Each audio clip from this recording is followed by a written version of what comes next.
Ladies and gentlemen, we are Sisters Against the System, and we thank you for tuning in. We have a guest, Suzanne is her name, and she's going to tell us a story about her son, and then she's going to inform us about the bail department of this whole prison issue. I, myself, had always thought perhaps the bail bonds people were good people.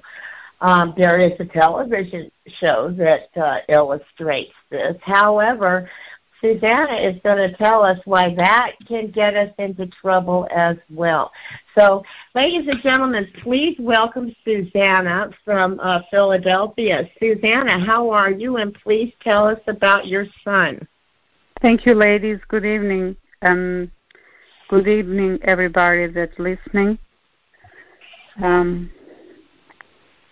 Finally, I have a chance to speak, after almost 3 years now that it's been going on, a very disturbing story about our son, Andy, which has been false accused from a young girl here in Philadelphia 3 years ago.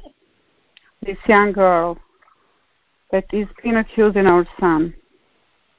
She is the daughter of a former bail commissioner here in Philadelphia. And this young girl was a former girlfriend of my youngest son, Emiliano. And we never thought they'll go through what we've been going through, but here we are. This young girl is making false accusations that our oldest son, Andy, threatened her with a gun, harassed her, stalked her, intimidated her. And she is making all them false accusations after the second DNA came negative, and our youngest son wasn't the father of a baby girl that was born in June 2015. We really are very disappointed with the justice system because all that they have are false accusations against our oldest son.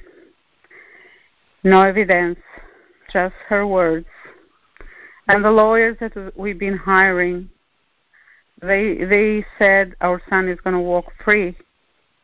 But unfortunately, our son was sentenced 2 to 5 years with jail time and numerous years of probation by the end of October 2017. And he is being forced to be incarcerated from that day till present, facing a real tough situation with the prisons that, while he's been waiting for the appeal to be granted, he's been harassed and physically assaulted in prison too, by gang inmates and in conspiracy with prison staff. But I want to go back to the bail commissioner, former bail commissioner. Now, what does a bail commissioner actually do? I think that might be a question that a lot of our listeners might want to know. Yes, the bail commissioner, what they do. A bail commissioner sets the bail. For example, my son was accused, and of course, this bail commissioner wasn't the bail commissioner, the father of this girl, but there were other guys, that set the bail for him. Right. What they do, they set the bail. And that's what they do. There was, now the DA, they trying to change that.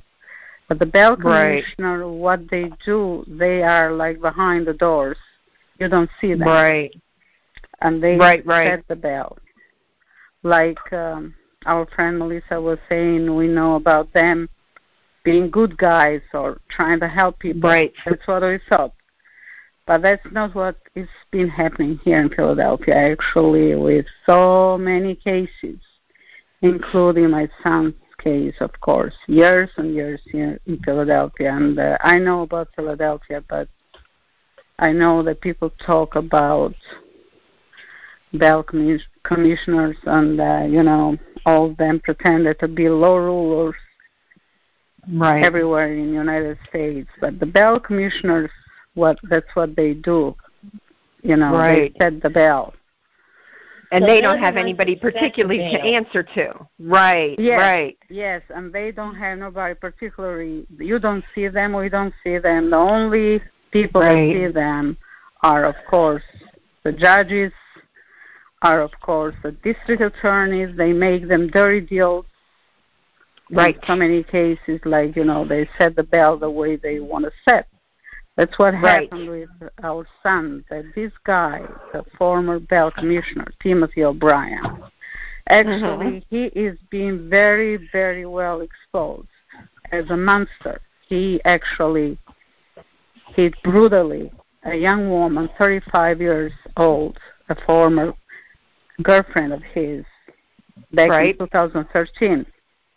He really hit her brutally, pulled her hair, smashed her face. That was on the news here in Philadelphia. Smashed her face on the wall, and and she, of course, went to the police, went to the hospital, and he went away with murder because of his connections that time. Right. But this guy did it again. He actually, the second time, 2014, he choked her with a cord lamp. The same woman? Her face. Yes, the same guy, the same young woman. Right. And he choked her with a lamp cord, and he messed her up on her face real bad. This monster was accused back then for aggravated assault for the second time. And he pleaded guilty with a simple assault because of his connections. What happened back then in 2014, this guy, he wasn't, able, with whatever connections he had, he couldn't be a bail commissioner no more. He was very well exposed. And what happened, his dirty connections were hitting him someplace that people didn't know. He was hired after 2014 from a councilman, David O. in Philadelphia. He was hiding and was on payroll from this guy employed as a special agent something. But, people that were doing investigation, they found out, and he was, fired. Right. And after that, this bail commissioner was, hired as a consultant for a former Republican DA that she was running for the chief of DA here in Philadelphia, Beth Grossman. Right. And, there was on the news again that this woman, this former DA was hired him as a consultant for her campaign, and people were questioning her. How come you can hire a guy that is really well exposed for criminal convictions? Yeah, for being very corrupt, yes. Yes, very corrupt. And she said, I'm giving him a chance. A chance for what? People said.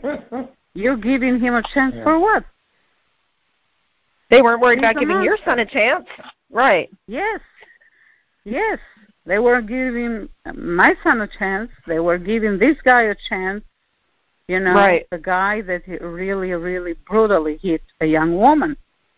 Right. And, but, that's how Philadelphia is here.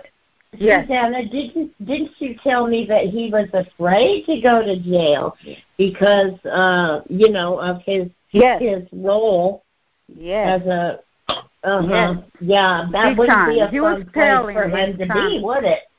Yes, Melissa. Yes, very, very good. He was telling my son Emiliano after the 2014 incident happened, when he, for the second time, choked this young woman with the lamp cord and smashed her face and messed her real bad. And after he was arrested, of course, he was afraid. There were signs that he could go to jail because of what he did. And he was crying like a monster. I'm sure he was. Saying to my son, like a baby. Yes, saying to my son, I don't want to go to jail. They're going to tear me apart there. You know how many people I messed up. Mm-hmm.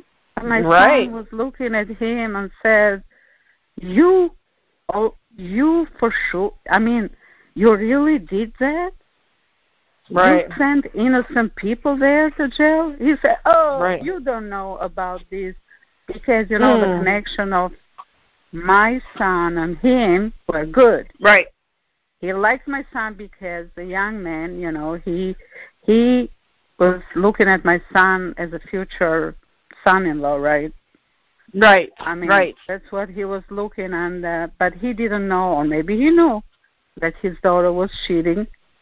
But, he couldn't find a better candidate than my younger son, Emiliano, Right.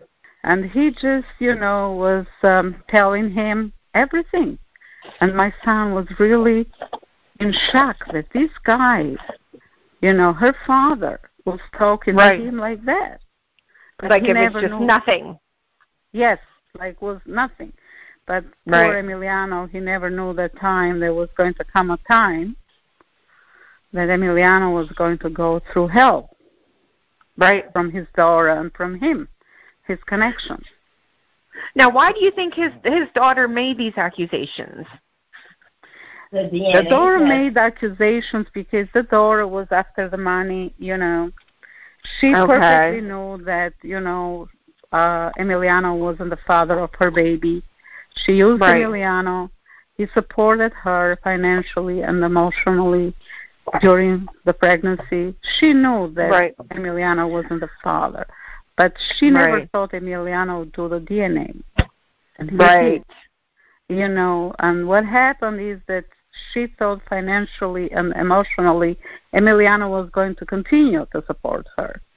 But that didn't happen that way. So what happened is that after the second DNA end of October 2015, this young girl, with the help of her father, manipulated different stories, false stories, just to get his brother, because his brother, my oldest son, looked like he had a temper. So people will believe more that Andy, my oldest son, was threatening her, not Emiliano, because Emiliano has a calmer. When you see Emiliano, he has a calmer, disposition. Right. Just the vision, you're right, just, and she, they just manipulated and for money, and pretended to be the victim to get the money, and all this money that we've been paying, it's horrible that he never, he never had, why he should have threatened her with a gun after the DNA came negative? What's the purpose for? So just so I can make this clear for everybody, these accusations were made after the DNA evidence proved that he wasn't the father. Yes. Okay, so it's definitely a backlash because she wasn't getting what she wanted. Yes. Right. The second DNA came negative, ruled by the family court here in Philadelphia, end of October 2015. And this young girl, she started making accusations not too long after that. She went to the police end of November 2015, and she said that November 1st, 2015, she was threatened by a gun, by my son with a gun. And she waited 1 month to report that. And if he threatened her with a gun, what did she say he was threatening her for? Why was he allegedly doing that to her? Did she give any reason? No, she just was saying this, not saying any reason for it. So it doesn't even make sense. Don't make any sense. She was saying that he don't like her, and of course geez. They were like, there were like other, questions, of course, because this lawyer, even he was acting there, the lawyer that we hired, he had to do something. So he was trying, to expose her lies in a courtroom, and he made her a lot of questions, but none of the answers from her were, made any, and everything is on, we have the hearing and trial transcripts that we paid for, and we have them. None of them don't make any sense. This is like a bunch of, It sounds like all circumstantial evidence. Yeah, there was absolutely nothing proven. Just heard this story. Nothing. I gotta tell you that it just doesn't make any sense, because if your son is exonerated, he's not the father of her child. Why would his brothers threaten her? If anybody's going to be threatening, it would be her. And so this reeks of corruption. It absolutely reeks of corruption, because people aren't even using common sense since he's locked up, Jenny. Right, there's no motive. There's no motive. Yeah, somebody is behind this, and you're saying it's got to be her father, the bail commissioner, because it makes sense to me. Yes, that's him, because actually the first day that our son was arrested, he came here with the police, and he was in a car. He didn't come in a house, but he was outside. And he just pointed the finger when they got our son. And when our son went out. The former bail commissioner came to point out a suspect for arrest. That's completely inappropriate. Yes, it is inappropriate. There's supposed to be a discovery of evidence that has to be presented beforehand, not point. I want this guy. Yes, ladies. This is actually like one of them. How can I describe it? This is very hurting, actually. I'm sure it is. I can hear the pain in your voice. Yes. All we did to this girl, we just supported her. Not just Emiliano, all of us. And I have a picture that I sent to Melissa and Jenny, and I posted on a page. There is a picture of me holding the baby girl, and Emiliano is. Yes. And that picture, Andy is right there, and the whole family supported this, young girl. We didn't, we thought we got so touched, and we wanted to take care of the baby, actually, and we did take care of her. Oh. All we did, we just, wanted. We weren't after this girl, to hurt her, but she actually is hurting us bad, and And she lied to you. She had to know there was a possibility that might not be your son's child. Well, and all motive aside, this is Jenny from Sisters Against the System, and I've seen the picture, and it looks like a very normal, typical, happy family photo. There does not seem to be any rage, any angst, any animosity, any fear whatsoever in that picture. Now, about how long before she made those accusations was that picture taken? Just so we have somewhat of a timeline. Sure. The picture was taken June 6, 2015. The baby girl was 1 day old. Right. So they were like, we are June, the beginning of June. So she made accusations by end of November 2015. So those are just. Go ahead. Right after the second DNA came negative, ruled by the family court, because the first DNA, she said, she went on social media saying that it's fake, and she was calling us different names, immigrants, dirty, all this kind of, every dirty word on the book. So because, well, right there, that's harassment. She was embarrassed. Yes, she was embarrassed. Right.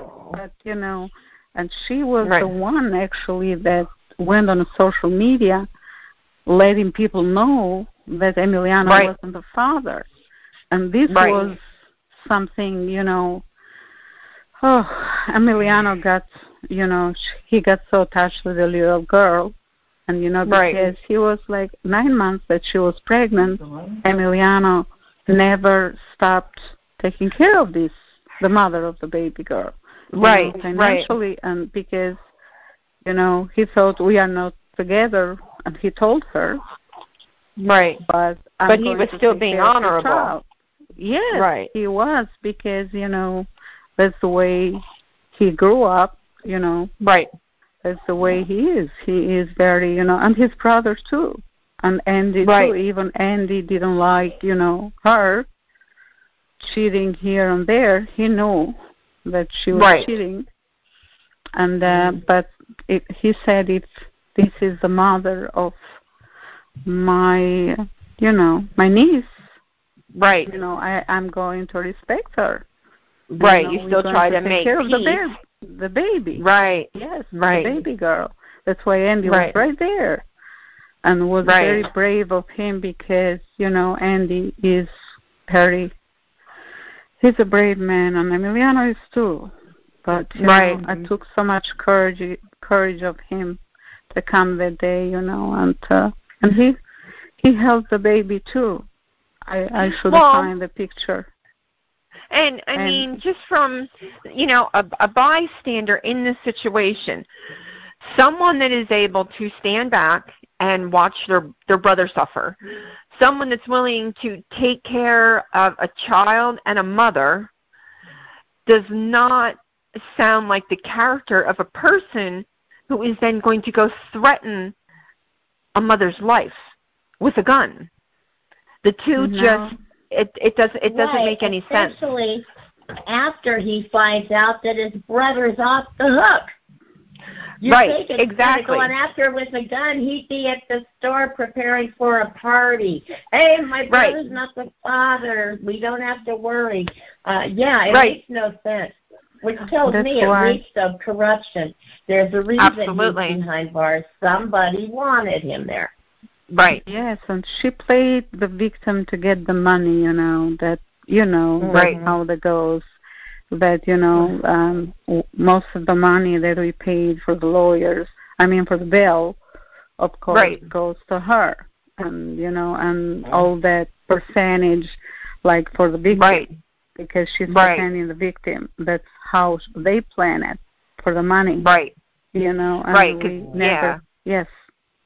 Everybody's hands in everybody else's pockets, so everybody had something to gain. By an innocent man going to prison. And sadly, that happens all too often. All too often.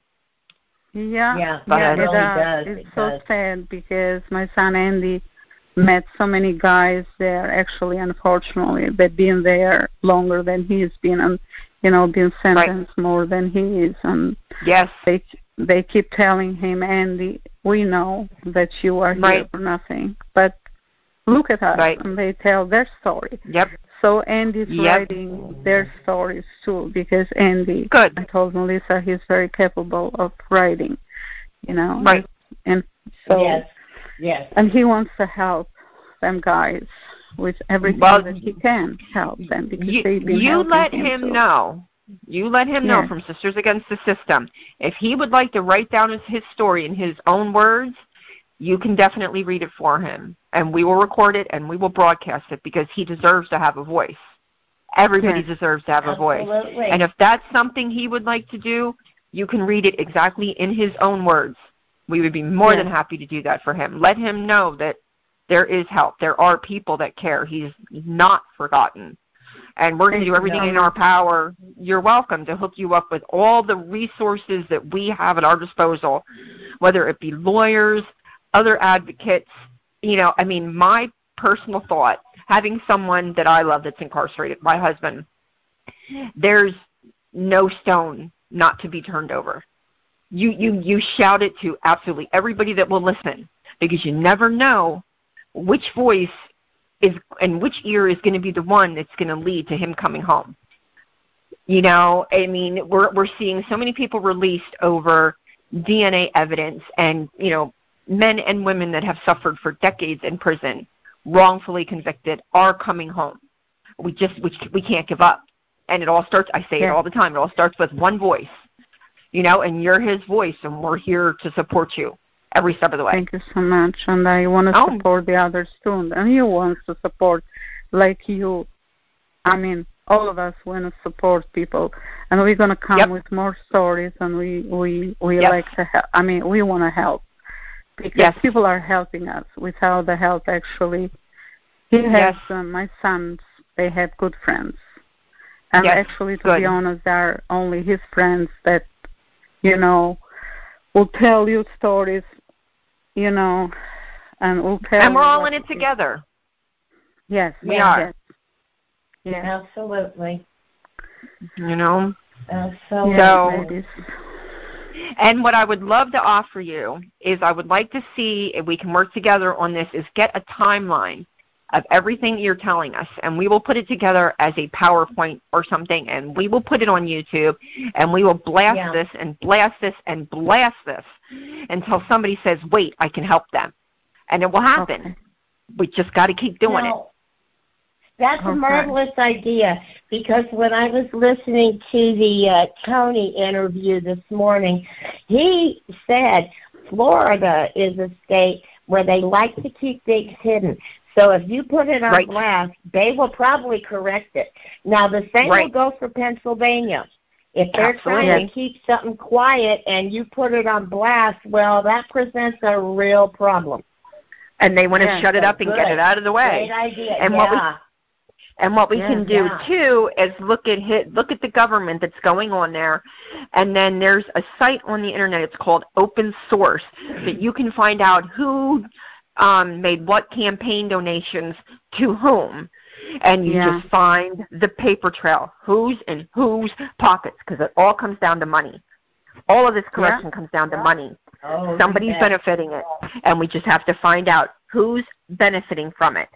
And, you know, I mean, it goes into real estate, landing, you know, tax zonings, everything you can think of. And eventually, if you just keep digging and keep digging and keep digging, you can make it happen. And I'm going to give you an example. There was a guy in the local prison here in Schuylkill County. He was a nurse. Went into Walmart the one night, started harassing somebody, a man and his daughter. And it went on Facebook. And in a matter of minutes, a bunch of people contacted me. I did a background report, found out that he is, in fact, you know what I'm going for, Melissa.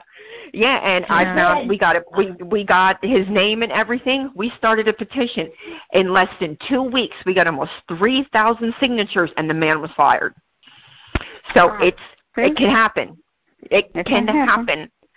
You know, you just can't give up. And if it can happen in Schuylkill County, it can happen anywhere. So, you know. That's true. I mean, I truthfully believe that exposing, you know, is is the most powerful thing. How people know. People don't know. People and that's the thing. People were ignorant, and not in the slang sense. I mean, people were ignorant that they didn't know. Our generations, we were raised to trust cops, to trust judges, and to just trust. Nobody wanted to believe that we lived in this corrupt society. Lawyers. Yeah, exactly. And the more and more and more it's getting exposed, the more people are saying, hey, you know what? This guy over here did it. Maybe this guy's doing it too. People are starting to listen. 2019, things are changing. They are changing. People are listening. They're paying attention. And I always tell people, when I talk about prison reform, and especially the PADOC and everything they've done with this $15 million drug elimination efforts, don't even get me started. People don't want to listen because they think of inmates as second-class citizens. I said, well, guess what? Your tax dollars are funding it. $376,000 a month of taxpayer money is going to pay for it. Then they start listening. Yeah. And it always comes down to money. And if that's the only way I can get people to listen, that's the way I'm going to let them know. That's true. So, I agree. It is. I agree too. That's what I've been talking to some people, that they really try to ignore me, even my own friends, because they see at me like my son is in jail, and, they just back up and don't talk to me like they used to. I really, to be honest, don't want to get to be bothered with them. They are not in my shoes. I'm not ashamed. Right. They see me like, a suspect of my family that we did something. And I've been very open from the start. Right. I've been telling them what is happening. These people don't want to listen, and sometimes, like you, the only thing to make them listen is just to get their attention, in a different way so they can listen. Right. And when they come to me for some help, because I do some interpretation, and of course I am, very good at helping people, and they know that, and they come to me for any advice, any help, anything, and I say, no, that time is over. Now I really do not have time for that. I really want to help people like me, that actually are like me, in my shoes. And I know I'm not going to waste time helping people. They do not deserve to be helped. Right. So I just, like you, I've been trying to make them people listen, whoever, that they just ignore people. It is hard. It is not easy. It's very hard. It's still frustrating, hard. It really is, because it's a sensitive subject. And most people that get into advocating to any kind of prison reform or against corruption have been personally affected by it.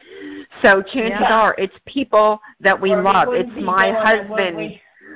Right. And you are exposed to these horrible truths that are going on, and your loved one is in there behind bars, and you are their only voice. And sometimes it gets so tiring. We're so worn out, because there's just always more.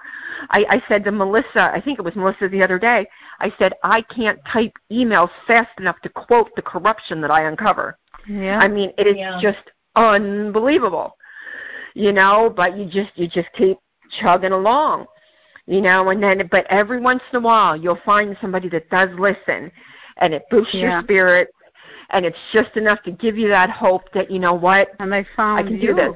Listen to me. Because I was talking to myself. I was talking to walls. That's exactly how it was with Melissa and I. Yep.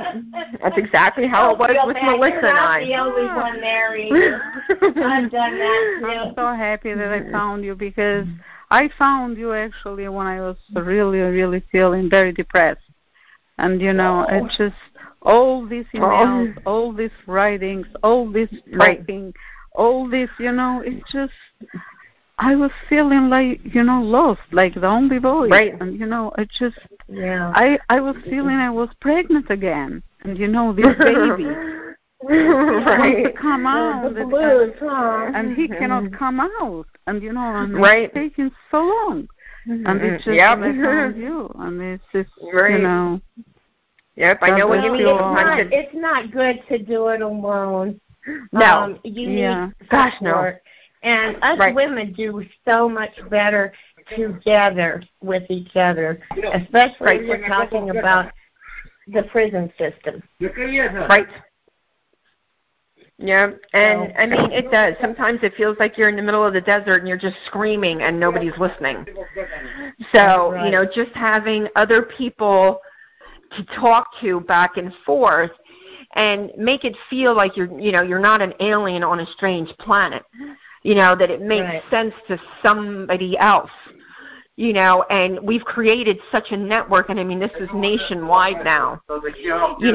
We have, Pennsylvania, we have Arizona, we have Florida, we have Alabama, we have everywhere in between. And that networking is so fundamental to what we do, because the more people we have connected, the more chances are that we can connect somebody, a victim, with the right advocate or the right resource that can help them. And we all understand what we're going through. So, and just the more and more exposure, we're to the point now that they can't ignore us anymore. They can't. Well, they know that. Every day. Yeah. Every day there's more of us. Right. Yeah. There's more of us. We're getting quite a little army out there. And yes, we are. I really and what's wonderful, too, is we have men like Stephen, and we have men like J.D., and we have men like Jeffrey Johnson, and all these men and women as well, who are coming out and showing people that just because you are incarcerated does not mean that you're no longer human. They are coming out and they are inspiring other people. They are telling their stories, not just their incarceration stories. They're telling their stories of hope. My husband speaks all the time about not losing your imagination. You're thrown into this world where everything looks the same, everything sounds the same, everything is by the buzz of a bell, and they take away all your imagination, and you just become just a wheel in this machine. And these men and women are coming out and showing that, no, we still have an imagination. We still have hope. We have our intelligence. We have our ability to speak, and we can make change. And the thing is, when you really line it up, there's more of us than there are of them. And people are starting to notice that. I mean, in the United States, we have a quarter of the prison population in the entire planet. That is staggering. It's very sad, but it's true. That's what it is. And the mass incarceration, caging people for profit, is just absolutely hideous.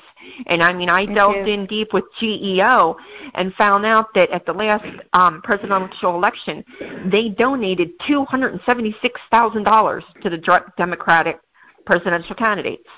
So it's all about the money, every little bit of it. It's all about the money. That's the government officials that write the laws, and the police officers that enforce the laws. And the thing is, there's a lot of good cops and there's a lot of good COs, but they are just as much pawns as some of the inmates. Because if they don't do what they're told, they're going to get treated badly too. I mean, it's so bad. It's so bad. That's what has been happening, actually. Reality hurts, but, we know. And so, I mean, even with everything that happened with the whole drug overdoses or whatever, so many of those COs that got prompted to make those false allegations, when they went to the hospital, the Department of Corrections didn't pay their bills. So they got stuck losing work and not having any coverage for their medical bills. So now the COs are starting to get mad too. And it's a shame. I don't want to see anybody get mad, anybody get hurt, anybody get mistreated. But now that the COs are starting to see a little bit more about what we're saying, and they're becoming victims of it, it's more and more we're having more COs, more cops, more lawyers, more politicians that are saying, you know what, enough is enough. I can't do this anymore.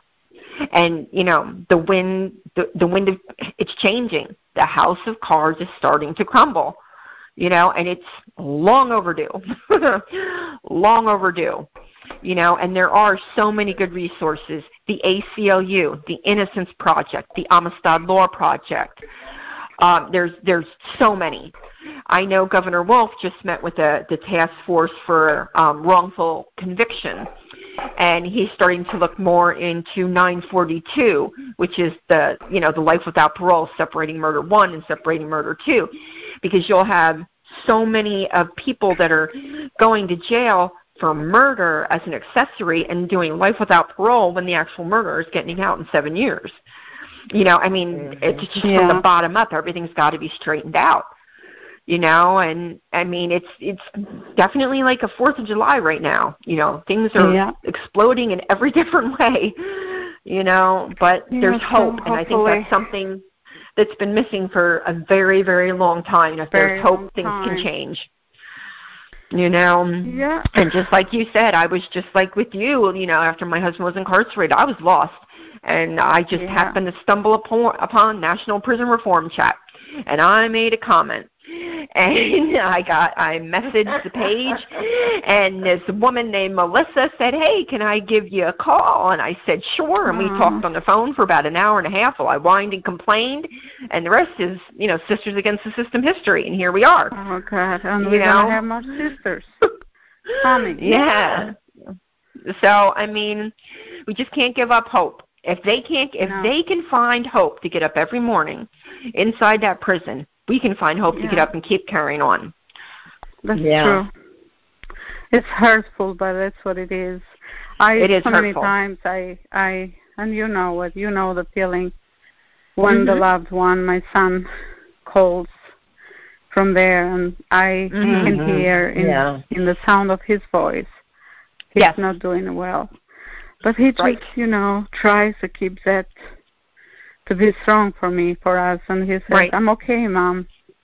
Right. It's nothing wrong with me." And, it's so hurtful. And after I hang up the phone, I just cry. And I just want to get it out, because if I hold it, No, you can't hold it in. Hurt me. You cannot do that. You've got to let it out. And I know that you've been going through the same thing that I've been going, and it's so... Well, I want to encourage you. It will get a little bit easier as time goes on. You find in the beginning it feels like you got hit by a big truck. Absolutely. But as time goes on, it starts to get a little bit lighter, and then a little bit lighter, and it's not going to be this hard forever. So don't Especially worry. Not alone. Especially not alone. Yeah, now that you have support, you're going to find it's going to be a lot easier for you. I agree. Yep. Because this started 3 years ago, like I said, and it was very, very difficult that time. Yes. The county here, the county jail, prison, whatever. It's horrible. And it is. Prison everywhere, but, county jail is horrible. Right. Even my son is like 2.5 hours far now. It's much better than, CFCF is next door here. It's not far. I can walk there. But, there was horrible there, Right. And like you said, it's getting lighter, of course. Right, and like I said, let them know they have a voice. Even if he wants to write you something every week, or he wants to email you, and you want to go on and you want to read, his thoughts or his update or whatever, we are more than happy to do it. And and Melissa, who is it that writes the letters? Who is it? Is it JD? Somebody. Isn't it Stand for Something? There's a group, Stand for Something Life on Facebook. Stand for Something Life. They write letters to inmates just with hope and encouragement. So that's one. Nancy, I think her name is Nancy. It's Nancy and JD Rutherford. We'll get you the information at Stand for Something Life. And they write letters of hope to different inmates. So... that's good right there, And especially, and my son can give Nancy, and of course, who wants to help. And I've been doing that, for other inmates. There are a few guys that I have them, that my son met here in the county and met at Camp Hill and met at Dallas. Of course, they don't have nobody to write to them or call. Absolutely. And I have a few of them on my phone. Right. And here and there I send them a little money, of course, as much as I can send them, just to let them know that I care. We care for them. And, they're not alone. You know what? That's something I would love. I don't know about you, Melissa, but I would love to get involved in something like that. If you would like to network with us, with Sisters Against the System, about doing more about that, more of an outreach for inmates that don't have anybody. I would love to be involved in something like that. Well, you know what, Jenny? I asked her this morning if she would help translate. She's bilingual. Oh, that would be wonderful. Don't you? Yeah. Wow. Yeah, so we have a linguistic major here. Hey, look at that. What all languages do you speak? I speak Albanian. Right. And I speak Spanish. Wow. My daughter's boyfriend is Albanian, and I never know what he's talking about. Yes, my daughter, her name is Jackie, her boyfriend. Oh my gosh, now I'm trying to remember he grew up in Allentown. You don't have Jenny. Next time. Yeah, now I'm on this guy. She dated him for 5 years, and I can't remember his name. She's going to kill me. I will get it, too. I will get it, too.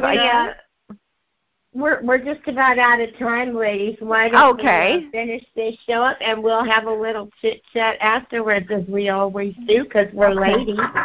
Yes, that's what we do. Ladies and gentlemen, thank you for tuning in tonight, and we hope that you enjoyed yourself. Sometimes we just like to let loose and chat. And we will be having another show come on very soon for you. Susanna and I have a surprise. We're going to be doing a series with Jenny about where did the $4 million go.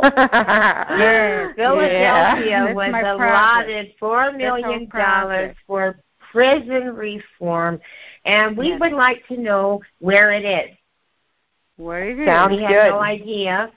Nobody seems to know. They're not writing about it. All that's really happened is Philadelphia has closed the prison, and that doesn't cost any money. No. Yeah. No. Nope. So $4 million is out there in somebody's bank account. Counts. Yeah. Maybe it'd have to be. I know it didn't go to one person. Did it? Well, you never know. I don't know. You never know. It's your state. You get on it. No. No. We're going to be coming up with that. You all stay tuned with us, and you have a marvelous week. Thank you for joining us. Bye-bye, everybody. Talk to you soon. Bye. Good night. All right. Okay, ladies. His name is Drini. Right. I don't know why I couldn't remember that. His name is Drini. D-R-I-N-I. Drini? Oh, he has a beautiful name. I just thought it, but I couldn't think of it. Very, very beautiful name. And you tell Drini. Is Drini a good guy? He's a good guy. He's a good guy. They have a little bit of trouble because his mom and dad had an arranged marriage for him. So they're very, very, very traditional. And then here comes my daughter, who's as white gets, with green eyes and bright white skin, and they were not too thrilled about it. It's been a challenge, for the last 5 years. And I don't know what people think. I wish. Yeah, they're a very wealthy family, and they made him go to medical school, and he had a restaurant, and so they worked the poor kid to death, but. That's their traditional values. So, Jenny, I know all about that, and Yeah. I do apologize for their behavior, their marriages, whatever they think in their head. Right. Because they should leave their son, to live his life. Right. And I gave up on that. On that long, long time ago. And I have friends that keep doing that, and I have friends, I'm talking about the Albanian friends, that they, they are very Americanized, and there's nothing wrong with that. It's just some people, that's the way they are, It's, that's all they know. It's really all they know. All they know. Yep. But, the their love is going to be, it's going to decide for the fate. So, absolutely. Can do about it. Nope. It's been almost 6 years now. All right. So wow. Yeah. Wow. So I wish them luck and happiness. Oh, thank you. Happiness, and tell Drini and your daughter. What is your daughter's name? Her name is Jackie. Yep, Jacqueline. Oh. Jacqueline. She has a French name, Jacqueline. Yep, she does. Yep. Very, very nice talking to you, ladies. Yes, you as well. I hope we didn't cut you off too much. Melissa's much better than I am. No, I'm just really hyper. I love to talk too. I love to talk too.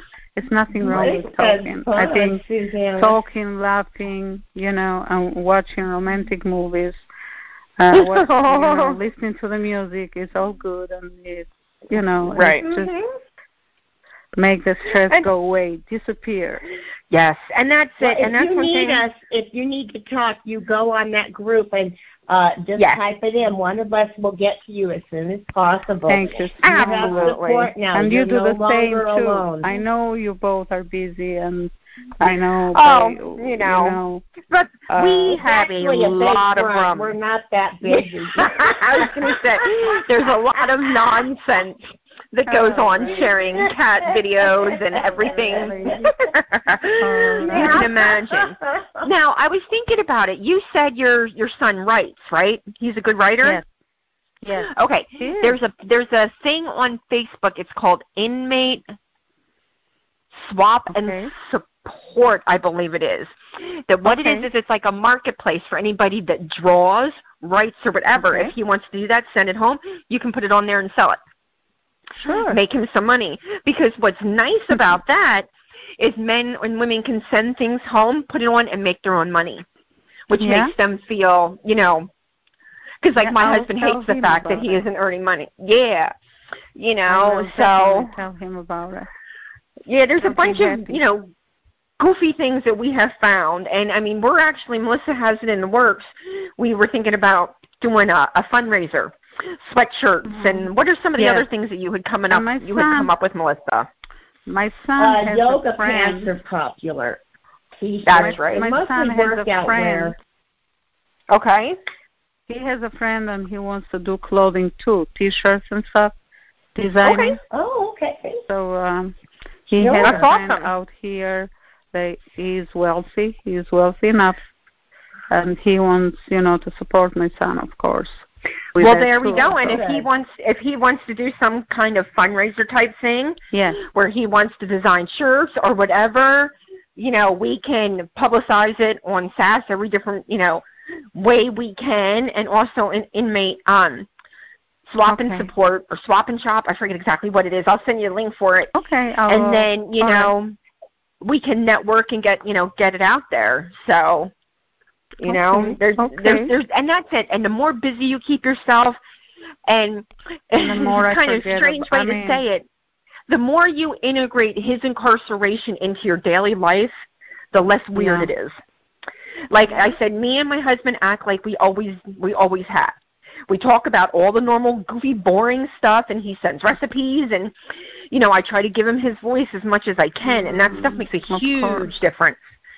Just make life as normal as it possibly can be. And like when his birthday comes up, or if there's something special come up, let us know, and we'll just bomb him with cards or letters or something. All right. Okay. All those little things that humor.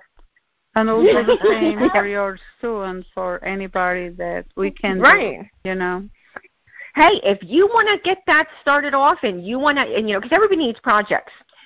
And aside from just the legal grind, if you want to, work on something like that as far as getting a network together or letting us know, giving us ideas about how we can get this network of support for these inmates that don't have anyone, I think she'd benefit by talking to Dawn, Melissa, with Dawn's outreach. Dawn, we all have our own little specialty. Dawn works a lot on recently incarcerated. She makes love bags for people, and we're trying to set that up nationwide too. That wherever somebody's getting out of prison, there's what she calls love bags, which is your toiletries, or if they come out and they need steel-tip boots for a job or just whatever, that we all network across the country and try to make sure that these recently released can get back into society and try to, drop the recidivism. I can never say that word. I hate that word. Recidivism. I don't like that word. There's just too many civicivs in there. So, but so if you have ideas, by all means, let us know. We can publicize it. We have the Twitter, we have the Facebook, and then Melissa also has her National Prison Reform Chat. And what's your AIRS one? What are the words for it? Oh, Arizona Inmate Resources and Support. There we go. Okay. So, like I said, we're all over the place. All right. You know? All right. God bless you, and I wish you good health. Thank you. And let your husband know, please, Susanna. Let your husband know that our main interest is supporting you. We're not trying to cause and I want to support you too. Mabel, I mean, not just you. Okay. I mean, your cause, and I want to, you know, I want to give my support too because I'm able, you know, and if it's good for you. It helps you. Absolutely. Yeah, it helps me. It definitely helps me because I've been trying to help people before, you know, for different reasons. And, you know, and I never thought that, you know, will come a time that somebody was going to help me. And here are you ladies. You know, I thought them lawyers were going to help me. Right. I mean, I didn't care. I just asked everybody for money just to save our son. Right. You know, they didn't do it. Nope. You know, I watched him sell my husband out. Yep. My husband's doing 3 years for a verbal argument with a neighbor. 3 years. Oh God. Yeah. It's absolutely insane. And I'll tell you what, us as advocates can produce way more productive results than these lawyers can. All these lawyers want to go in and do is make deals. That's all they do. Yeah, it's just business. They work for the system. They're getting people to plead. They're telling lies. Some of them aren't even showing up to court. The object is to put everyone in prison. And the fact of the matter is, if you want a trial, they don't have time or money. Right. You're right. They have a license to steal. Most of them, anyway. Well, I mean, look at Kathleen Quinn. Now, you should know this, Susanna, from being in PA. Yeah. I mean, there's one guy that's with my husband, who they found out that her DA or her paralegal falsified bail documents. I actually have them in my possession. This man's 57 years old, has cancer, and is still sitting in prison, even though they found out she falsified his documents in 2015. We're working to get him out. In prison? Because they just haven't released him yet. He's ready to go. They just haven't released him. You know who I'm talking about, Melissa. You're the one that I told you was supposed to be released before Christmas. Yeah. It's ridiculous. So, I mean, it's crazy. Yep. All right. Well, minding the store. Who are you going to complain to? There's nobody to fix it. And there's nobody running the prison system now. There's nobody to trust. The IRS isn't even trustable. They're helping those stupid COs lie on their taxes. They can't keep straight what they really earned and what they made in contraband. They're getting in trouble. Well, and what about that sheriff in, what was it, Alabama or whatever, who just bought himself like $1 million beach house because I think it's Alabama. Yeah, whatever funds are left out of the food count, whatever's left out of the food fund, they can spend. So he got himself 2 tractor trailers full of oatmeal and fed them nothing but oatmeal 3 meals a day and bought himself a beach house. I mean, like, whoa, unbelievable. So it is unbelievable. Yes, but all right, ladies. Well, I'm going to say it's very nice to talk to you. All righty. Okay.